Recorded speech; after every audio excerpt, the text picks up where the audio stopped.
Xanım bizə 2 də pivə verərsiz? Ay, oruçluq de, ayıf deyilmə, piv içirsən sən. Ay qaqa mən içirəm də, brat sən içmirsən özün bilərsən. Ay, səni kimlərin yeri cəhənnəmlikdir. Ay qaqa hərə öz ayağından asacaqlar. Sən nə şübhə mən içirəm.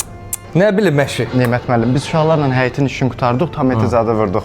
Bayram vaxtı da deyirdim, bizim ödənişi verə bilərsiniz. Oradan ya verim də düz deyirsən, bayram. Sizə nə qədər idi? 800 manat müəllim. 50 manatla bir təhər elin yaxşı olasın. Müəllim 4 nəfər ögey, 50 manatla bayram vaxtıdır, bir bazarlıq eləməliyik. Bax, zayilirsən, bax belə üz verəndə adamın başına çıxırsınız. Dedim verəcəm, də o bir işləri də sizə gördürəcəm. Müəllim bununla necə idarə eləyək biz? Danışma, deyinmə.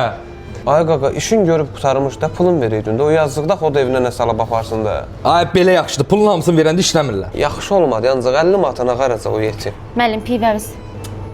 Deyirəm utanmırsınız da, bax oruçluq ayında evə haram çörək aparmalı, sənin nətər ürəyin gəlir, gözəl gözətə qızsa. Ay müəllim, niyə elə deyirsiz? Haram niyə olur ki? Mənim evdə 2 dənə körpə qızım var, bəs mən onları at saxlayım. Ay, cəmaatın işinə nəyə qarşısın? Niyə qəlbin qırırsan, qızım? Alo, nə var bayaqdan yığırsan?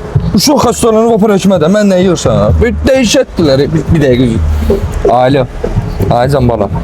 Dedim, 17 məndədir. Hədiyyə paketi ilə bilirdi, gətirib çatdıracağım. Yaxşı, tamam, öpdüm. Dəyişətdilər bunlar. Ay Nemət, sən niyə belə eləyirsən? Ofisiantın qəlbini qırdın, işçinin pulunu kəsdin, evlə zəhər kimi danışdın. Kaş eləsə o pivə içərdin. Nə danışır ya bu? Məni də gətirdi içki verilən yerə. Görəsən günaha batmadım hə?